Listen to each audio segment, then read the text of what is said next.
3వ అధ్యాయము 7, 8, 9 వచనాలు మనం ఈరోజు చదువుకుందాం. పూర్వము వారి మధ్య జీవించినప్పుడు మీరును వీటిని అనుసరించి నడుచుకుంటుంది. ఇప్పుడైతే మీరు కోపము, ఆగ్రహము, దుష్టత్వము, దూషణ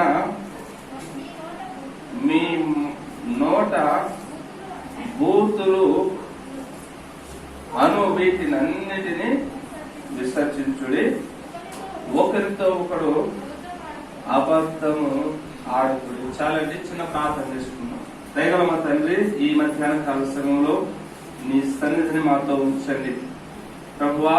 నీ ప్రేరణతో నీవు నిన్న నేడు ఏకరీతిగా ఉండి మాట్లాడుకున్న దేవుడవు అయ్యా. నీ ప్రేరణతో సూటిగా స్పష్టంగా మాట్లాడి నీ నామానికి మహిమను పొందండి. నిలబడుతున్న నేను బలహీనుడును, అజ్ఞాని, కానీ నీవు అనంతమైన జ్ఞానివి కనుక నన్ను నీ హస్తాలకు అప్పగించుకుంటూ నీవు నీ ప్రజలతో మాట్లాడండి. ఇదిగో పరిశుద్ధాత్ముడా, ఈ కాలానికి ఈ పరిస్థితుల్లో తగినట్లుగా నీవు తప్ప మరొక ఎవరు మాట్లాడలేరు. నీవే నీ ప్రజలతో సూటిగా స్పష్టంగా మాట్లాడి మీ నామానికి మహిమను పొందుకోమని యేసుక్రీస్తు నామమున ఈ ప్రార్థన వేడుకుంటున్నాను తండ్రి, ఆమేన్. పిల్లరా, మరొకసారి మీ అందరికీ నా యొక్క హృదయపూర్వకమైన వందనాలు. పైనున్న వాటిని వెదకనీయకుండా చేసేవి అని మరి పోయిన వారం కాకుండా ముందు వారం చదువుకొని వాటిని ధ్యానం చేశాము. అయితే ఈరోజు అలాంటి అంశమే కొన్ని విషయాలు మనకి ఇక్కడ కనబడతా ఉన్నాయి.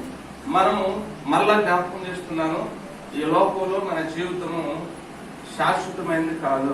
నరుని ఆయుష్ 70 సంవత్సరములక, అధిక బలం ఉంటే 80 సంవత్సరములక.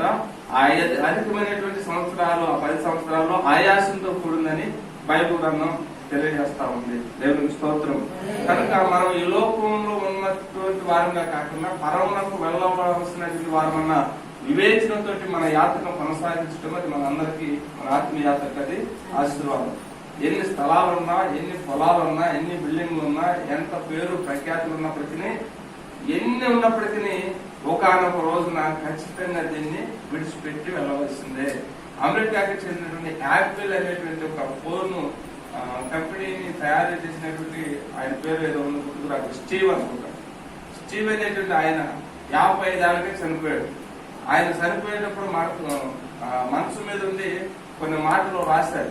ఏంటి ఆ మాటలు అంటే, ఇదిగో నేను డబ్బే ప్రపంచం అనుకున్నాను, భూ సంబంధమైన వాటి దాని కొరకు నేను పరుగులు తీశాను. పరుగులు తీసి ఈ పరుగులు తీసే క్రమంలో నా ఆరోగ్యాన్ని నేను నిర్లక్ష్యం చేశాను. నా యొక్క ఆస్తిపాస్తులను పెంచుకోవడానికి, నా బిజినెస్ ని పెంచుకోవడానికి, డెవలప్ చేసుకోవడానికి నేను ఎంతగా ప్రయాసపడ్డాను. కానీ ఈ చచ్చిపోయిన తర్వాత ఒక జీవితం ఉంది, ఆ జీవితం కొరకు నేను ఏమాత్రం శ్రద్ధ కలిగలేను. ఇప్పుడు ఆ జీవితమే పోతుంది, ఈ డబ్బులన్నీ ఎవరి వశమైపోతాయో అని తన బాధలంతా వ్యక్తం చేస్తూ ఒక పెద్ద లిస్ట్ అంతా కూడా రాసి ప్రపంచానికి అందించాడు.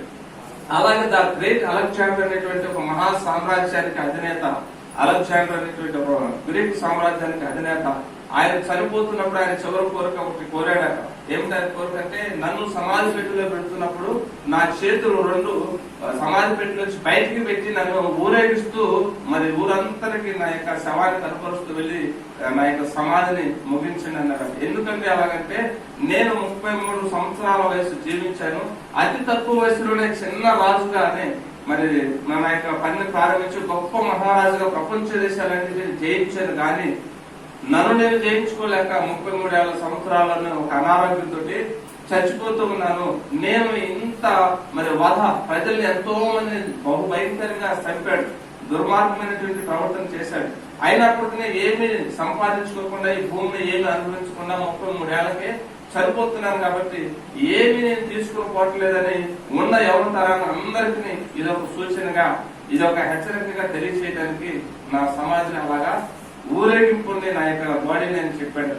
కనుక మనం అందరం కూడా ఇక్కడ శాశ్వతమైనటువంటి వారం కాదని సంగతిని ఎరిగి పరములకు తీసుకుని పోబడకుండా ఆర్థిక వస్తున్న వాటిని అన్నింటినీ మనం జయించగలిగితేనే మనం నిత్య రాజ్యంలో ప్రవేశిస్తామని మరి అపోస్తుడైన పౌలు ఈ విషయాలన్నింటినీ కొలస్సే పత్రికలో ఆది సంఘాలకు నేటి దినాన పరిశుద్ధాత్ముడు మనతో మాట్లాడుతున్న విషయాలు మనం అందరము గ్రహించడము గాక. గత వారంలో మనం ధ్యానం చేసిన విషయాలు మరి పరమునకు చేర్చబడకుండా భూమి మీద మనల్ని అద్దగించే వాటిలో ఒకటి జారత్వము, మరొకటి అపవిత్రత, మరొకటి కామాతురత, మరొకటి దురాశ, మరొకటి విగ్రహారాధన, ధనాపేక్ష. వాటిని చంపివేయుడి అని దేవుని యొక్క వాక్యంలో వ్రాయబడి ఉంది. ఆ తర్వాత కొన్నింటిని ఆయన మెన్షన్ చేశాడు. పై కేటగిరీ చాలా బహు ప్రమాదకరమైనవి అయితే వాటికంటే కొంచెం తక్కువ ప్రమాదకరమైనవి ఈ కిందవి. రెండు ప్రమాదకరమైనవి కానీ రెండిట్లో కొంచెం తక్కువ ప్రమాదకరమైనవి ఈ రోజు మనం ధ్యానం చేసుకోబోతున్నాము. వాటిని క్లుప్తంగా మనం ధ్యానం చేద్దాం. అక్కడ మొట్టమొదటిగా అంటున్నటువంటి మాట మనం గమనించినట్లయితే 6-7 వచనాలు మనం గమనించినట్లయితే చూస్తారా,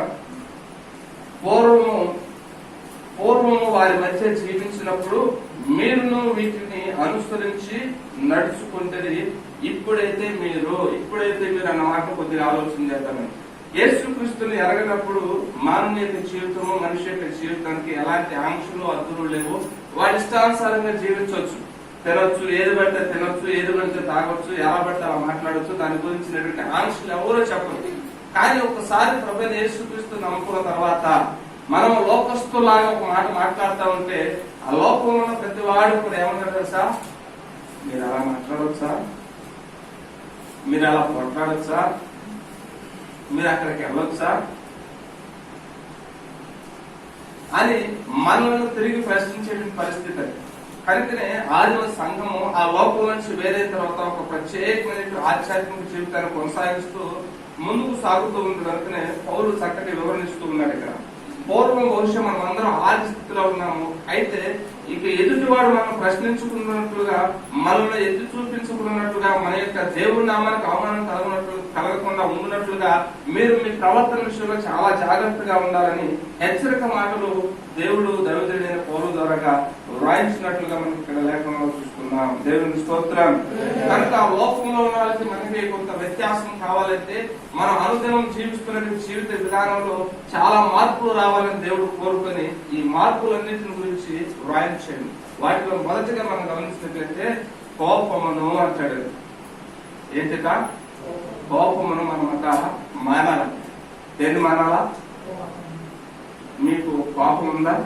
మీ అందరికీ ఒక ప్రశ్న, మీకు కోపం ఉందా? కోపం లేకపోతే మనిషి ఎలా అవుతాడని అంటారు, అవునా కదా? కోపం లేకపోతే మనిషి కాదు. వీళ్ళని గమనించిన కోపము దేవుని గుణగణాల్లో ఒకటి. ఆ సంగతి మీకు తెలుసా? దేవుడు కోపపడిన సందర్భాలు చాలా ఉంటాయి. ఒకరోజు దేవుని యొక్క మందిరాన్ని వ్యాపారపు ఇల్లుగా మార్చినప్పుడు ప్రభువైన యేసుక్రీస్తు వరకు చాలా కోపం వచ్చింది. అక్కడ బల్లల మీద గొవ్వలను, పావురాలను పెట్టి అమ్ముతూ ఉన్నప్పుడు ప్రభువుకి చాలా కోపం వచ్చి వెళ్లి ఆ దేవాలయంలోకి తాను తన శిష్యుల బృందం అంతా వెళ్లి ఇలాగ బల్లల మీద పెట్టి గొవ్వలను, పావురాలను అమ్ముతూ ఉంటే, రోకలను మారుస్తూ ఉంటే ఆ బల్లలన్నింటినీ ఒక్కసారిగా తోసి పడేసి చాలా కోపాన్ని ప్రభువైన యేసుక్రీస్తు కనుపరిచినట్లుగా దేవుని వాక్యం చూస్తున్నాం. తాళ్ళని కొడాలుగా చేసి ఒక్కొక్కళ్ళంట, ఎవరైనా మీరు ఇక్కడ దేవుని యొక్క మందిరాన్ని ఇలాగ వ్యాపారపు ఇల్లుగా ఎవరు మార్చమన్నాడు? పాత నిబంధనలో దేవుని వాక్యం ఇలాగ ఉంది కదా, ఇలాగ చేయొచ్చా, చేయకూడదు కదా అని తన కోపాన్ని ప్రదర్శించిన సందర్భం పరిశుద్ధ గ్రంథంలో కనపడుతుంది. హల్లెలూయా. కనుక ప్రభువైన యేసుక్రీస్తు వారు కూడా కోపాన్ని ప్రదర్శించారు. కనుక కోపం ఖచ్చితంగా ప్రతి మనిషికి ఉంటది. బహుశా కోపం లేదంటే వాళ్ళు మనుషులే ఉంటారు. దేవుని స్తోత్రం. కోపం లేదంటే, నాకు కోపం లేదండి ఎవరైనా అన్నారంటే వాళ్ళు మనుషులే ఉన్నారు బహుశా, లేకపోతే మధ్యస్థిమితం లేని వాళ్ళు అయినా అయి ఉండాలి. కనుక కోపము దేవుని గుణగణాలు ఖచ్చితంగా ఒకటి. అయితే కోపాన్ని అట్లా మనం పాపంగా మార్చుకోవాలని పరిశుద్ధ గ్రంథం తెలియజేస్తాము. ఎఫెసీయులకు రాసిన పత్రిక 4:26లో మనందరికి తెలిసిన వాక్య భాగము చాలా సందర్భాల్లో మనం మాట్లాడుకున్న మాట. అక్కడ అంటాడు, కోపపడుడి గాని కోపపడాలట. కోపపడకపోతే నీ పిల్లల్ని మాట వింటారా? వినరు. నీ భార్యని మాట వింటా? వినరు. నీ భర్తని మాట వింటాడా? వినడు. కోపపడకపోతే నీ పనివాడు నీ మాట వింటాడా?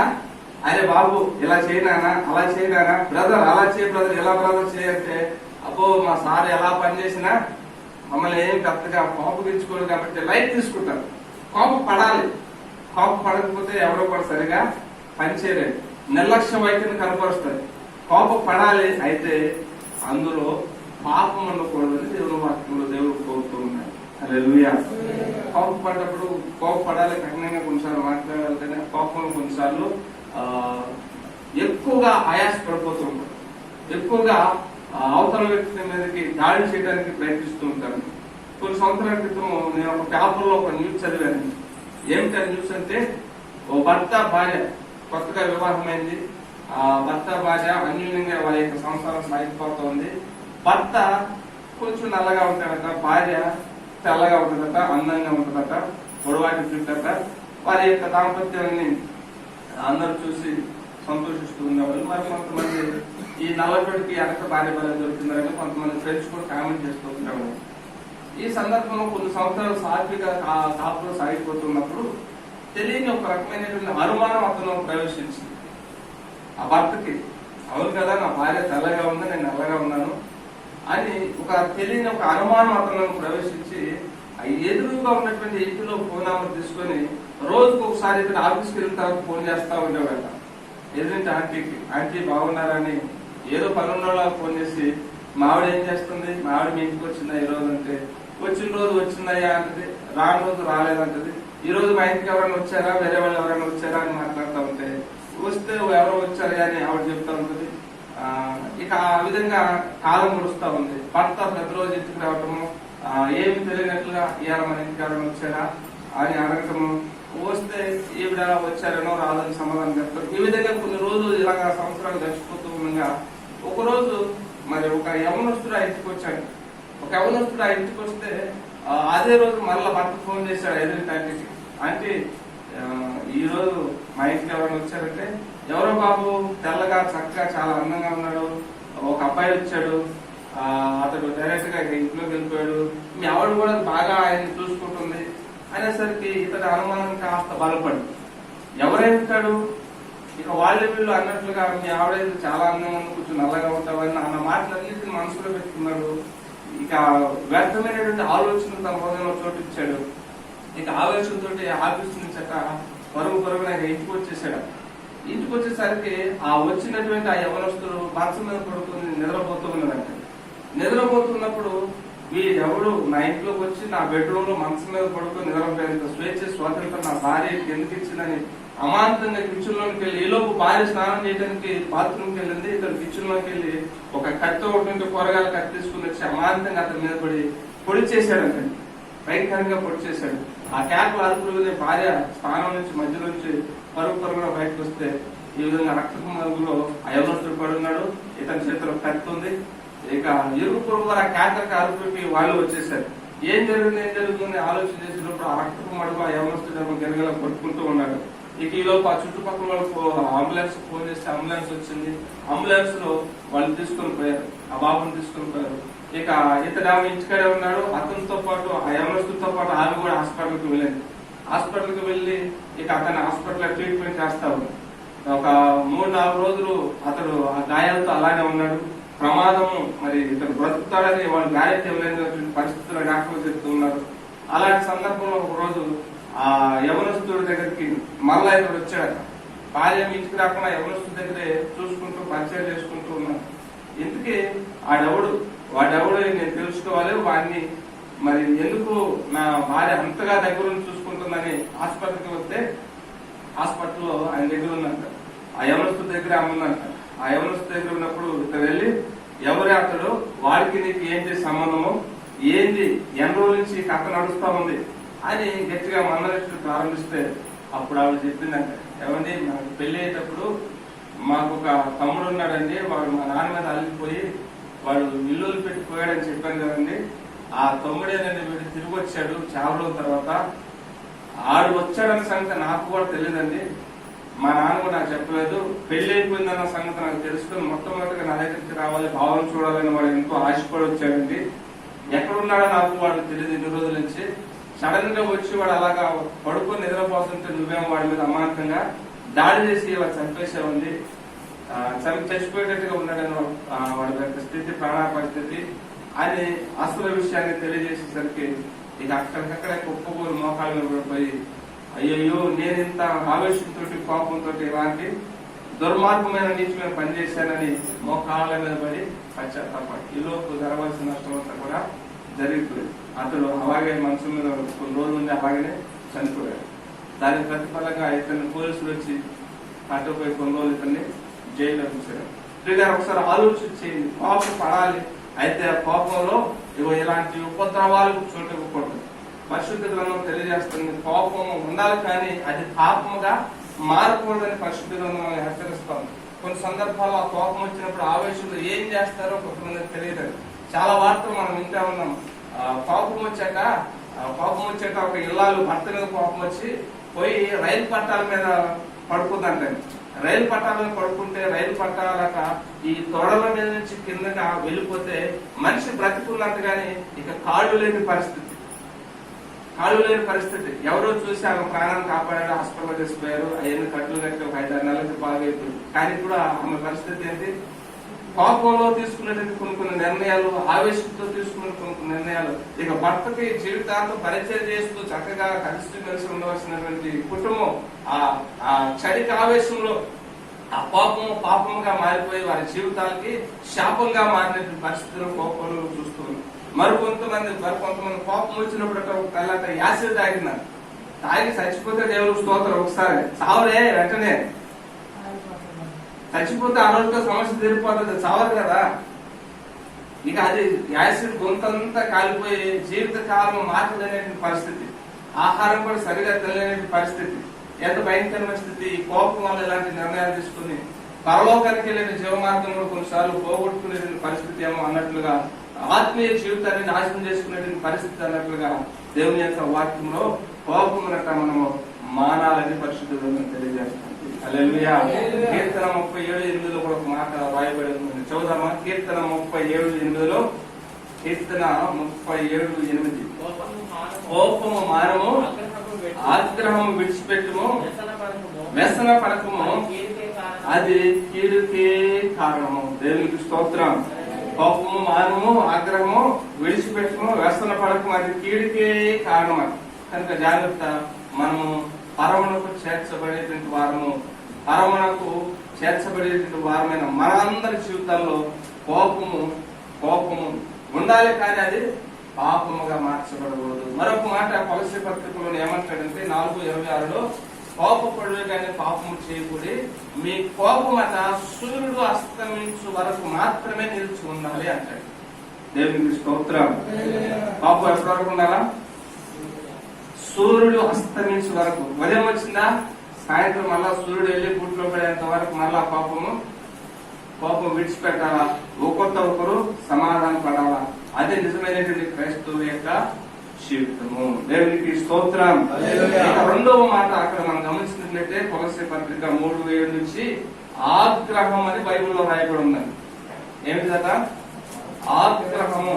నేనంటాను ఆగ్రహం అంటే ఏంటంటే కోపాన్ని ఒక మనిషి వ్యక్తిలో ఎక్కువసేపు అంటే కొన్ని రోజుల పాటు నెలల తరబడి కనుక ఒక వ్యక్తి మనసులో కోపాన్ని ఉంచుకుంటే అది ఆగ్రహంగా మారిపోతుంది. హేబేలు కయ్యేలు స్టోరీ మన అందరూ బాగా తెలుసు కదా. ఆదికాండం 4వ అధ్యాయంలో హేబేల్ని కయ్యను వెంటనే చంపాడా? కొన్ని నెలల సమయం పట్టింది.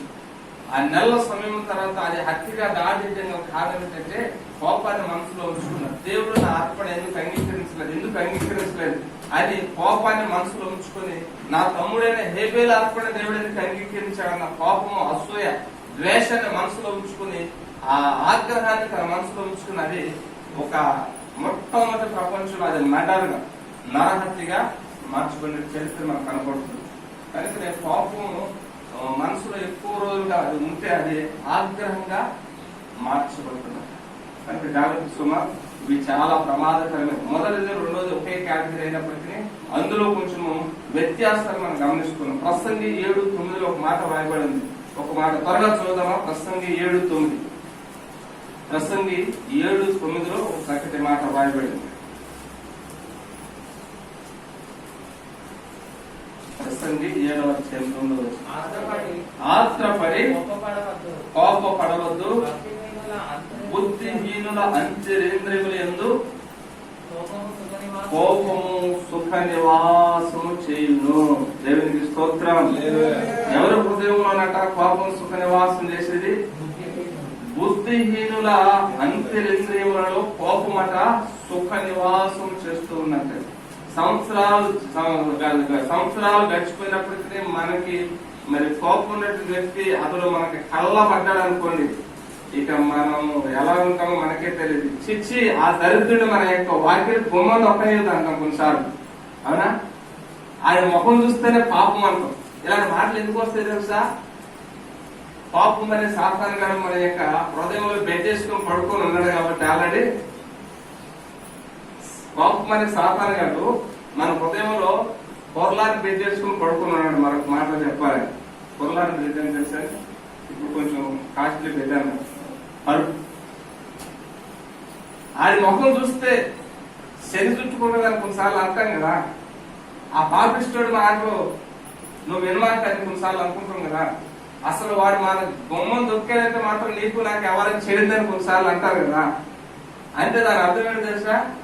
మనకు తెలియకుండానే మన హృదయంలో ఆ సాతాను కోపం అనే సాతాను గాడు హాయిగా రిలాక్స్ అవుతూ ఉన్నాడు అన్నమాట. సందర్భం వచ్చినప్పుడు ఆ వ్యక్తి మనకు పడలేని వ్యక్తి మన ముందుకు వచ్చినప్పుడు వాడు బయటకు వచ్చి ఈ విధంగా మాట్లాడుతూ ఉంటాడు. దేవుని వాక్యంలో స్పష్టంగా ఈ మాట రాయబడింది.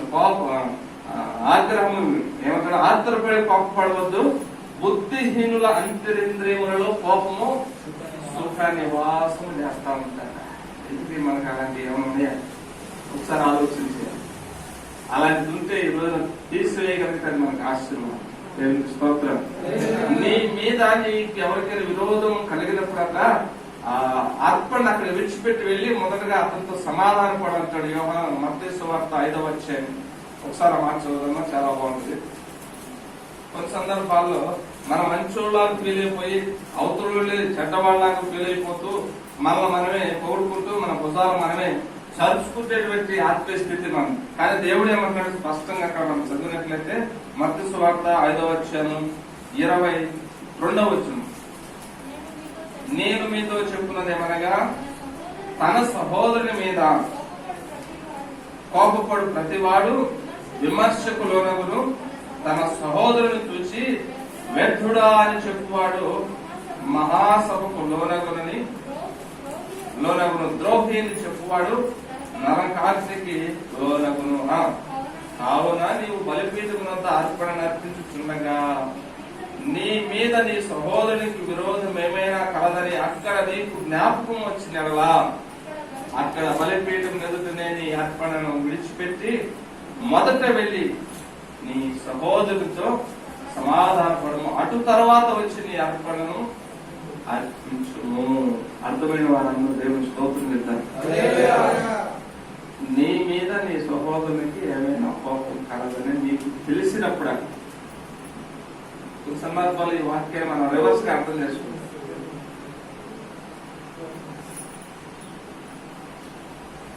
అందరు దగ్గర ఉన్నారా? మన మీద ఎవరికైనా కోపం ఉందన్న సంగతి నీకు తెలిస్తే ఈ పని చేయాలి. మొదటగా వెళ్ళి మనమే సమాధాన పడి తర్వాత దేవుడికి చెల్లించవలసిన అర్పణను మనము చెల్లించాలి. అప్పుడు దేవుడు మనం మెచ్చుకుంటాడు. దేవుడికి స్తోత్రం. దేవుడు అప్పుడు మనం ఆశీర్వదిస్తాడు. కనుక ఈ విధమైనటువంటి ఆత్మీయ అనుభవాలను దేవుడు మనందరికీ అనుగ్రహించుకునే మూడవ విషయాన్ని మనం ఆలోచించాలి. మూలవాక్యము కొలస్సీ పత్రిక 3వ అధ్యాయం 7వ వచనం, దుష్టత్వము. మాట అందరం చెప్తామా? దుష్టత్వం అంటే ఏంటి పాస్టర్ గారు అంటారా? దుష్టత్వం అంటే చాలా విషయాలు వస్తాయండి. నేను ధ్యానం చేస్తున్నప్పుడు చాలా విషయాన్ని ప్రభు నాకు జ్ఞాపకం చేస్తాను. అపోస్తలులు రాసిన కార్యము 8వ అధ్యాయం 23వ వచనంలో ఒక మాట, పేతురు అక్కడ ఉన్నటువంటి ఒక వ్యక్తిని ఖండిస్తూ మాట్లాడిన ఒక మాట చెప్పాడు. అపోస్తలులు రాసిన కార్యము 8వ అధ్యాయం 23వ వచనం, నీవు ఘోర దుష్టత్వంతోను దుర్నీతితోను ఉన్నట్లు నాకు కనబడుచున్నది అని చెప్పాను. అందుకు సీమోను మీరు చెప్పిన వాటిలో ఏది నా మీదకి రాకుండా మీరే నా కొరకు ప్రభువును వేడుకున్నాడని చెప్పాను. చాలా అసలు అక్కడ జరిగిన స్టోరీ మీకు ముఖ్యంగా చెప్తాను. గారడే సీమోన్ అని ఒక ఆయన ఉన్నాడండి ఒక ప్రాంతంలో. అపోస్తుడైన పేతురు వాళ్ళ బృందం కలిసి సువార్త ప్రకటిస్తూ ఉండగా దేవుడు అద్భుతాలు చేస్తూ వచ్చాడు. దయ్యాలను పారబడుతున్నాడు, స్వస్థతలు చేస్తున్నారు, గుంటి వాళ్ళు నడుస్తున్నారు, గుడ్డి వాళ్ళు చూస్తున్నారు, సూచిక్రియలు జరుగుతా ఉన్నాయి. అంతకుముందు ఆ ప్రాంతంలో ఈ గారడే సీమోన్ అనేటువంటి వాడు బాగా ఫేమస్ అన్నమాట. ఎంతగా ఫేమస్ అంటే దేవుడేమో అన్నట్లుగా ఫేమస్ ఆ ప్రజలందరి దృష్టిలో. కానీ పేతురు ఇక అపోస్తులు అందరూ వచ్చి సువార్త పాటిస్తున్నప్పుడు ఈ గారడే సీమోన్ కంటే అద్భుతాలు ఆశ్చర్యకార్యాలు వాళ్ళు జరిగిస్తున్నారు దేవుని యొక్క శక్తిని బట్టి. అప్పుడు ఈ గారడే సీమోను ఇదేంటప్ప ఇంత గొప్ప ఆశ్చర్యకార్యాలు, నేను కూడా ఎప్పుడు గారడే చేసి మ్యాజిక్ చేసి మొదలుపెట్టిన దానికంటే రియాలిటీ ఉంది, ఇందులో వాస్తవం ఉంది అని కొంచెం విశ్వాసం ఉంచాడు. కొంచెం విశ్వాసం ఉంచి యేసుక్రీస్తునందు అతడు కూడా బాప్తిసం పొందాడట. అతడు కూడా వీళ్ళని వెంబడిస్తున్నారు. ప్రభువైన యేసుక్రీస్తు శిష్యుల బృందాన్ని వెంబడిస్తూ ఉండగా వాళ్ళు చేతులు ఉంచినప్పుడు చాలా మంది పరిశుద్ధాత్మ చేత నింపబడుతున్నారు, కొత్త భాషలో మాట్లాడుతున్నారు. వారు ప్రార్థన చేసుకుంటే కూడా దేవుడు అద్భుతాలు జరిగిస్తూ ఉన్నారు.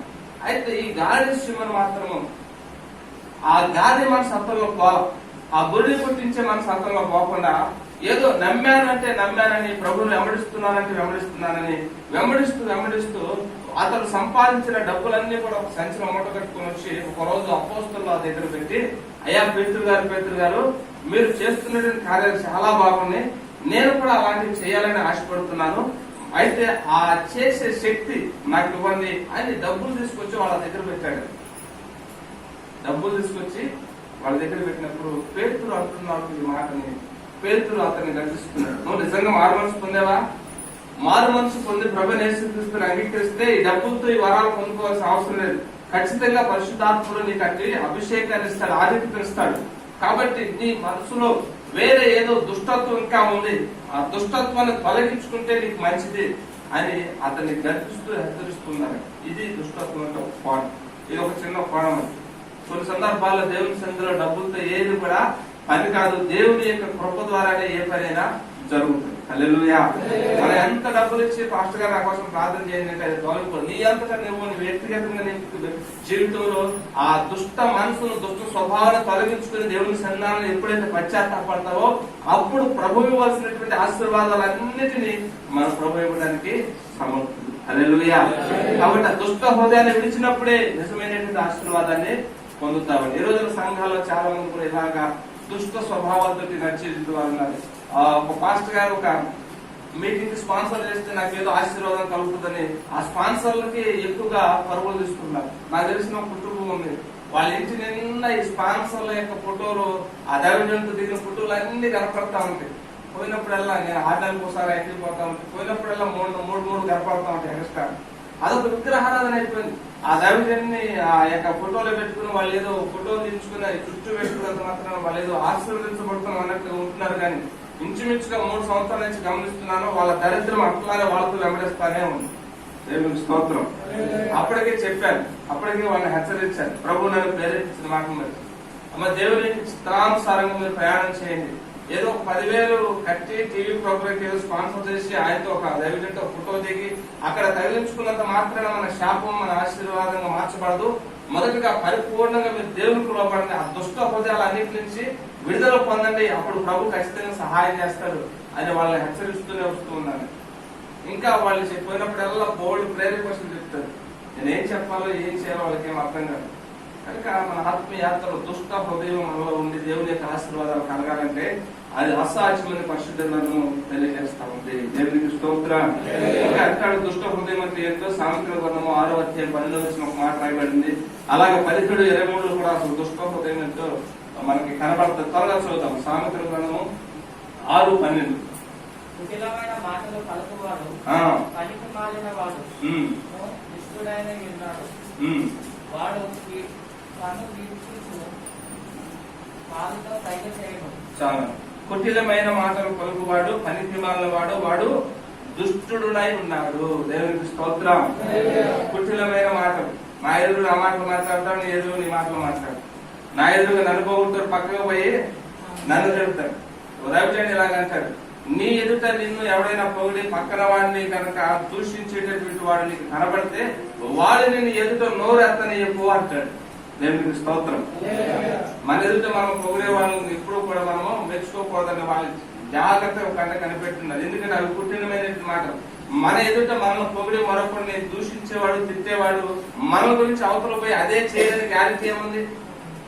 ఒకసారి ఆలోచించేది. ఓ దైవజనుడు ఇలా అంటాడు, ఎవడైనా మనం పొగుడుతున్నాడంటే వాడు మనకి ఖాళీ చెవి చేత తినిపిస్తూ ఉన్నాడు. దేవునికి స్తోత్రం. మనం పొగిడే వాళ్ళందరూ కూడా మనకి ఖాళీ చెవి చేత తినిపిస్తున్నాడు. ఎంత తిన్నా కడుపు నిండిదా? కొంతమందికి ఇంకా అలాగే ఖాళీ చెవి తినిపించడమే ఇష్టం. దేవుని కృపలో నాకు అదేమో రాదు. దేవునికి స్తోత్రం. అవసరమైతే ఏదైనా మందరించడమో లేకపోతే వాక్యాన్ని హెచ్చరించడం తప్పితే ఈ ఖాళీ చెవి చేత తినిపించేటువంటి ఆలోచన తలపు నాకు రానేదా. దేవునికి స్తోత్రం. కాబట్టి జాగ్రత్త. కుటుంబమైనటువంటి మాటలు కొనుక్కోవాడట. పనికి మాలిన వాడు దుష్టుడునై ఉన్నాడు. అలాంటి దుష్టు స్వభావం మనలో ఉంటే తొలగించుకోవాలి. అలాంటి దుష్టులు ఎవరైనా ఉంటే వాళ్ళకి మనం దూరంగా ఉండగలిగితే మనకి ఆశీర్వాదం. బైబిల్ చెప్తుంది, దుష్ట సాంగత్యం అంటే మంచి నడవడికను కూడా చేర్పివేస్తుంది. 6 నెలలు సహవాసం చేస్తే వాళ్ళు వీళ్ళేస్తారట, వీళ్ళు ఆలైపోతారట. దేవునికి స్తోత్రం. కాబట్టి మన ఆత్మీయాత్మలు ఈ సత్యాన్ని బాగా ఎరిగిన వారమై మనలో దుష్టత్వం ఉండకూడదు, దుష్టుడు మన దగ్గరికి చాటేయకూడదు. పౌలు ఒక చక్కటి మాట అంటాడండి. కొరింథీ పట్టణానికి రాస్తూ 14వ అధ్యాయం, 1 కొరింథీ 14:20 మనం ఎలాగ ఉండాలో రాస్తూ ఒక చక్కటి మాట. నాకు చాలా ఆ మాట నచ్చుతూ ఉంటుందన్నమాట. 1 కొరింథీ 14:20 సహోదరులారా మీరు బుద్ధి విషయమై పసిపిల్లలు కాక దుష్టత్వము విషయమై శిశువులుగా ఉండండి. దేవునికి స్తోత్రం. సహోదరులారా మీరు బుద్ధి విషయమై పసిపిల్లలు కాక. పిల్లలకి ఏమి తెలియదండి, వాళ్ళకి బుద్ధి ఉండదు. తెలుసా మీకు? పిల్లలకు బుద్ధి ఉండదు. అలాగే కొన్ని జంతువులకు కూడా బుద్ధి ఉండదు. కారేసుకొని పోతామంటే దారి తొలగవే, బుద్ధుని అయితే తొలగదు. చిన్నపిల్లలు కూడా బుద్ధి ఉండదు కాబట్టి వాళ్ళు కూడా వెంటనే తొలగరు. కొన్ని సందర్భాలు కద్దరు కూడా బుద్ధి లేకుండా తయారవుతూ ఉన్నారు. అది తగదని దేవుడు అంటాడు. కారును కొడుతూ ఉన్నా సరే లేచిచ్చంగా పో అన్నట్టుగా కారులో కూర్చొని డ్రైవింగ్ చేస్తుంటే ఒక అంచనా అన్నది వాడికి ఏమన్నా తగులుద్దేమోనని మెల్లగా వస్తే ఆనం కొడతా ఉంటే వాడేదో కొంచెం ఇలా జస్ట్ ఒక 2 అంగాలు జరిగి పో వెళ్ళిపో అన్నట్టుగా సైడ్ ఇచ్చి నిలబడిపోతారని. ఇదంతా ఏంటిదంటే బుద్ధి లేని ప్రవర్తన. మనం అందరం బుద్ధి కలిగిన వారంగా ఉన్నాము కనుక అక్కడ అంటాడు దైవజనుడైన పౌలు గారు, సహోదరులారా మీరు బుద్ధి విషయమై పసిపిల్లలుగా ఉండదు అంటాడు. బుద్ధి విషయమై పసిపిల్లలుగా ఉండక దుష్టత్వం విషయమై శిశువులుగా ఉండుడి. దేవునికి స్తోత్రం. దుష్టత్వం విషయమై పసిపిల్లలుగా ఉండాలి. మీరు మన ఇళ్లలో చుట్టుపక్కల సాగిన పిల్లలు ఉంటారు. పిల్లలు పోట్లాడుకుంటారు. పిల్లలు ఒకళ్ళ నెత్తి మీద ఒకళ్ళు దుమ్ము పోసుకుంటారు. పిల్లలు ఒకళ్ళొకళ్ళు రొక్కుంటారు, గిచ్చుకుంటారు. కానీ తల్లిదండ్రులు మాత్రం వాటిని బట్టి కొంచెం ఆయాసపడతా ఉంటారు.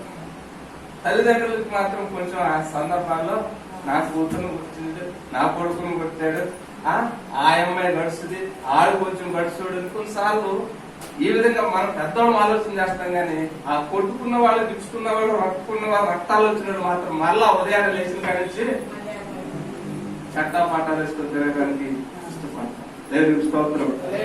దుష్టత్వం విషయంలో మనము శిశువులుగా ఉండి బుద్ధి విషయమై పెద్దవారమై ఉండు అంటే దేవునికి స్తోత్రం. బుద్ధి విషయం మనము పెద్దవారుగా ఉన్నారట. దేవునికి మహిమ కలుగును గాక. కనుక మనము పైనున్న వాటిని వెతికేసేటి వారము, పైనున్న వాటిని వెదకలేకుండా ఇవన్నీ కూడా అటులు ఆటంకాలని దేవుని యొక్క వాక్యము తెలియజేస్తాం. ఇక ముందుకు వెళ్ళిపోతానికి దుష్టత్వాన్ని గురించి వివరణ ఇక చాలు. మనం ముందుకు వెళ్దాం. ఇంకొక మాట చదవలేదు. 17:23 ఒకసారి చదవండి. సామెతలు 17:23.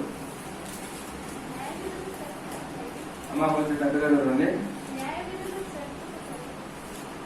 సామెతలు 17:23 చదవం.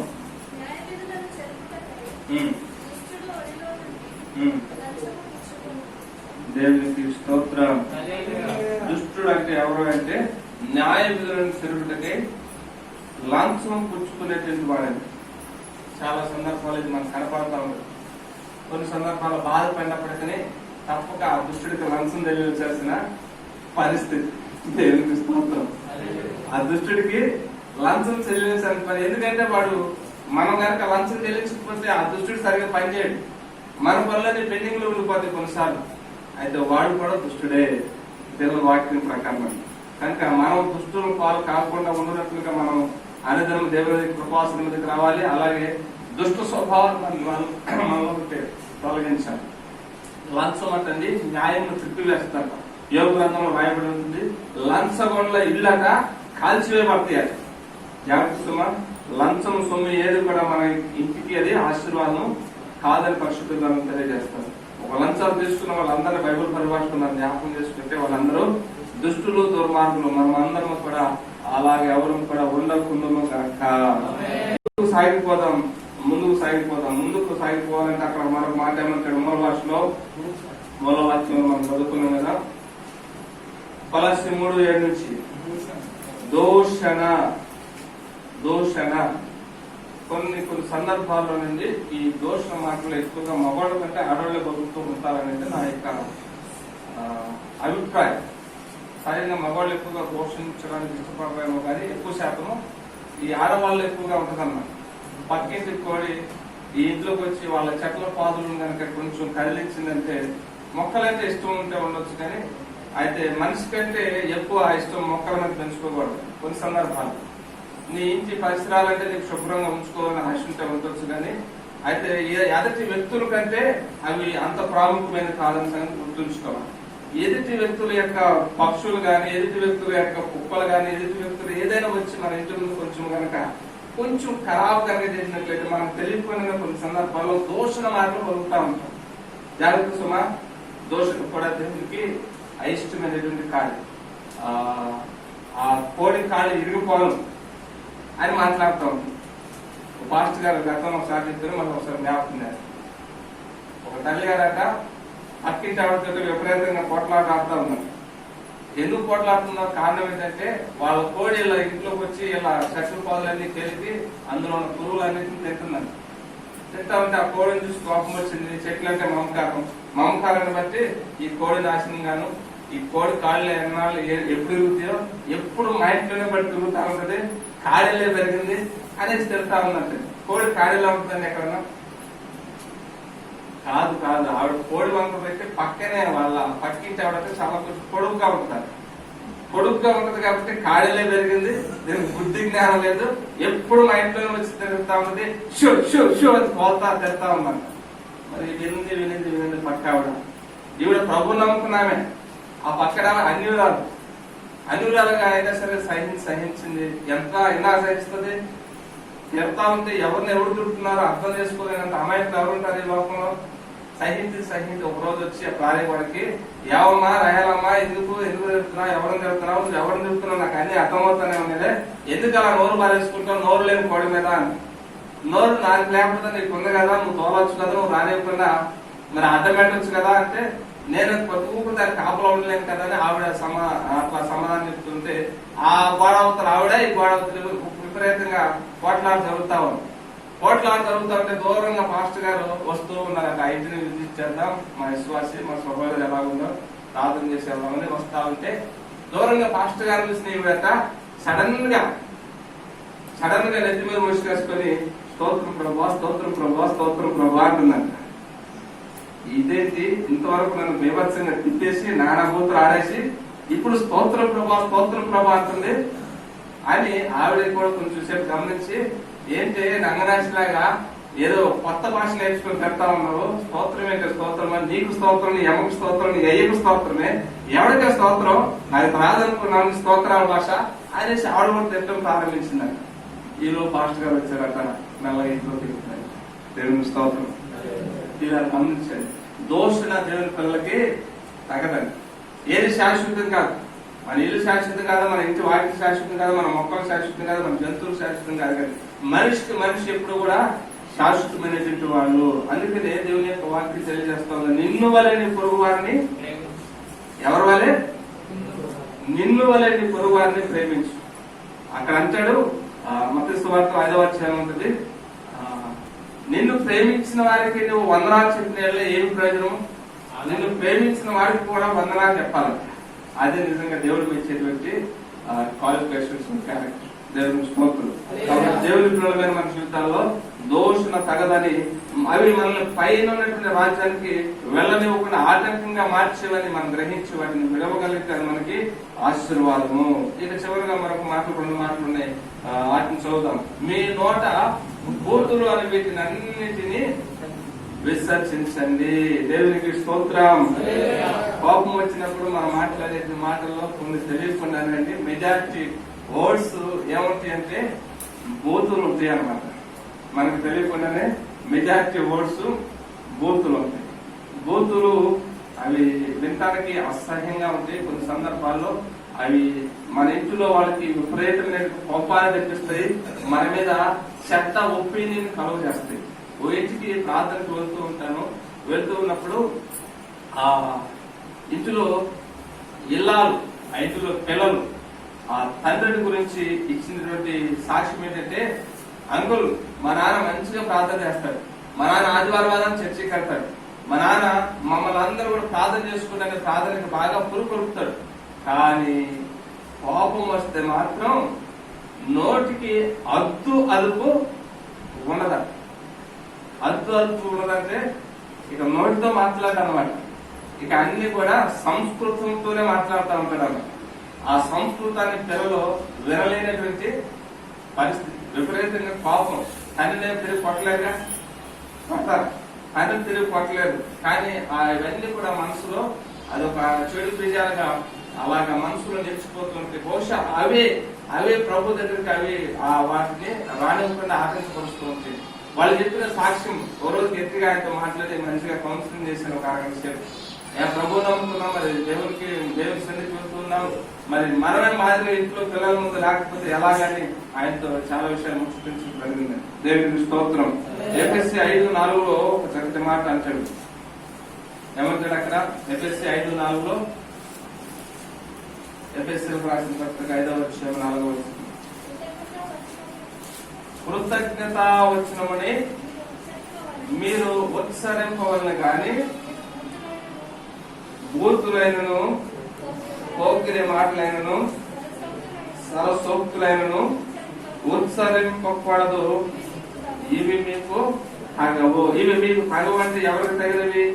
యేసుక్రీస్తుని ఎరగిన వ్యక్తులకు తగినవేమో, కానీ యేసుక్రీస్తుని ఎరిగిన తర్వాత అవి మీకు మనకు తగనవి. అవి ఉచ్చరించకూడదు, వాటిని మన కదవుల మీదకి ఎత్తకూడదు. కనుక దేవుని పిల్లలైన మనము అతి వివేకము కలిగి మన ఆత్మీయాత్మలో ముందుకు సాగుదాము కనుక. చివరిగా ఒక మాట అన్నాడు అక్కడ, ఒకరితో ఒకడు అబద్ధము ఆడకుడి. దేవునికి స్తోత్రం. ఒకరితో ఒకడు అబద్ధము ఆడకుడి. ఒక అబద్ధము ఎంత ప్రమాదానికి దారితీస్తుందో తెలుసండి. ఒక వ్యక్తి ఆడేసిన ఒక అబద్ధము దాన్ని కప్పిపుచ్చుకోవడానికి కొన్ని సందర్భాల్లో 10 అబద్ధాలు ఆడాల్సి వస్తుంది. ఒక అబద్ధాన్ని కప్పిపుచ్చుకోవడానికి 10 అబద్ధాలు ఆడవలసిన పరిస్థితి. కనుకనే అబద్ధాలు ఆడకండి, ఒకరితో ఒకరు అబద్ధాలు ఆడకండి. ఇది మన అందరూ ఆచరించడానికి ఏమాత్రము క్షేమం కాదని పరిశుద్ధ గ్రంథం తెలియజేస్తా ఉంది. దేవుని స్తోత్రం. ఇవన్నీ కూడా మనల్ని పరమునకు తీసుకుని పోవడనివ్వకుండా సాతాను మన మీద మోపెట్టి వాటి యొక్క అస్త్రాలు, ఈ కోపం కావచ్చు, దోషణ కావచ్చు, వ్యర్థమైన మాటలు కావచ్చు, ఈర్ష్య, అసూయ, ద్వేషాలు కావచ్చు, అబద్ధాలు కావచ్చు, ఇవన్నీ పరమునకు నిత్య జీవమునకు వెళ్ళనివ్వకుండా మనం ఆటంకపరచిన సాతాను మన మీద మోపేటువంటి బాణాలు. కనుక వాటిని అన్నిటినీ జయించిన వారమే జయ జీవితం కలిగి మనం అందరము ముందుకు సాగే వారంగా ఉందము గాక. అతి కృపా పరిశుద్ధాత్మ దేవుడు ఈ మాటలు వింటున్న మన అందరి మీదకి అనుగ్రహించును గాక. తల ఉంచుదాం, ప్రార్థన చేసుకుందాం. అందరూ కూడా కళ్ళు మూసుకుందాం, తల ఉంచుదాం, ప్రార్థన చేసుకుందాం. ప్రభు మనతో మాట్లాడిన ప్రతి మాటను బట్టి ఆయన సన్నిధానంలో మనం అవిధేయతను ఒప్పుకుందాం. ఎవరు ఈ లోకంలో పరిపూర్ణము కాదు కానీ పరిపూర్ణుడైనటువంటి వాడు మన ప్రభు యేసుక్రీస్తు వారు మాత్రమే. ఆ పరిపూర్ణుడైన యేసుక్రీస్తును మనం కనుక అడిగినట్లయితే ఆయన మనకు సహాయం చేయడానికి సిద్ధంగా ఉన్నటువంటి దేవుడు. కనుక ఆయన అడుగుదాం, ప్రభువా ఇదిగో పరమునకు వెళ్ళనివ్వకుండా నా మీద ఆటంకంగా అడ్డుగా ఉన్న వాటిని అన్నిటినీ విసర్జించుటకు నాకు సహాయం చేయను ఆయన అని ఆయన అడుగుదాం. ఖచ్చితంగా ఆయన సహాయం చేయడానికి ఆయన సిద్ధంగా ఉన్నాడు. ఆయన ఎందుకు వచ్చు అని ఎన్నడూ త్రోసివేసేవాడు కాదు అని దేవుడు అంటున్నాడు. కనుక ప్రయాసపడి భారం వచ్చిన సమస్త జిల్లారా నా ఎదుక రండి అని ప్రభు కోరుతున్నాడు. కనుక ఆయన ఎందుకు వచ్చిన మనము ఆయన వేడుకున్నాం, ఖచ్చితంగా మనకు సహాయం చేయగల దేవుడు. ప్రార్థన చేసుకున్నాం. దయగల మా తండ్రి, కృపామయుడా, కనికర సంపన్నుడా, నీకు వందనాలయ్యా. మధ్యాహ్న కాల సమయంలో సంఘముగా చేరి, చిన్న మందగా చేరి నిన్ను స్తుతించి నిన్ను ఆరాధించి ప్రభుకే స్తోత్రాలు తండ్రి, కృతజ్ఞతలు చెల్లిస్తున్నాం. ఈ సమయంలో ప్రకటించబడ్డ నీ మాటలు నాయన, మేము క్రీస్తునందు లేపబడిన వారమని ఇదిగో గత వారంలో కూడా మాట్లాడారు ప్రభా. అయ్యా, క్రీస్తునందు లేపబడిన వారైతే పైన వారిని నడకండి, ఇదిగో భూమి మీద వీటిని విసర్జించుడని మీ లేఖను సెలవించండి ఆయన. ఇదిగో ఇంకను నాలో మాలో వాటిని మేము కలిగి ఉన్నామయ్యా. అయ్యా, మాలో ఏమీ లేదు, మేము పరిపూర్ణంగా చెప్పడానికి అయోగ్యులము నాయన. ఇదిగో నీ కృపాసన మీద వాటిని ఒప్పుకుంటుండగా అయ్యా విడిచిపెట్టడానికి సహాయం ఇచ్చే. అతిక్రమం దాచిపెట్టువాడు వర్దలడు అన్నారు కదా నాయన. ఇక వాటిని ఒప్పుకునేవాడు, ఇక విడిచిపెట్టేవాడు కనికరించబడతారు అన్నారు కదా నాయన. అయ్యా, మేము వాటిని ఒప్పుకుంటున్నామయ్యా.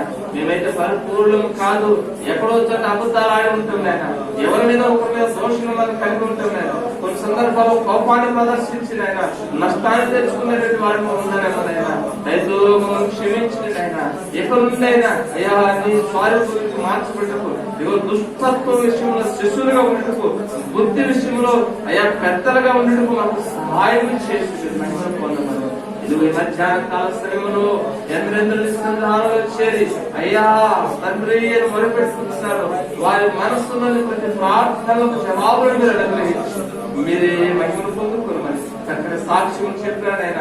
ఆ సాక్ష్యాల బట్టి నీకు మహిమను చెల్లిస్తారు అయ్యా. మరిన్ని గొప్ప సాక్ష్యముతో నీ బిడ్డలందరూ కూడా నింపి నడిపించి బలపరిచి మీరు మహిమను పొందుకోమని నిత్యము నీ సన్నిధిని బిడ్డలు తోడుగా ఉంచి నడిపించమని మరిచిన విడిచిన ప్రతి ప్రార్థనలకు జవాబులు దయచి అయ్యా. మరి కొందరు రాలేదు, మా సంఘ బిడ్డలు మరి పరిస్థితులను బట్టి రాలేకపోతున్నారు. మాకు త్వరగా ఈ లాక్డౌన్ నుంచి విడిపించింది ఆయన, ఈ COVID-19 నుంచి మమ్మల్ని విడిపించింది ఆయన. సంఘాలుగా మేమందరం ఎంతో ఘనముగా స్తుతించుకున్నట్టు ఆరాధించుకున్నట్టు ప్రభువా మాకు మార్పును కలుగు చేయమని. కోవిడ్ బారిన పడిన వారిని ఆదరించింది, వారి కుటుంబాలకు నెమ్మది దయచేది, నిలిచిన వారి కుటుంబాలకి నెమ్మది ఆదరణ దయచేది. సమస్త ప్రభావాలకి ఆలోచిస్తూ మా రక్షకుడు అయిన యేసుక్రీస్తు నామమున ఈ ప్రార్థనలన్నీ వేడుకుంటున్నాను తండ్రి. ఆమేన్.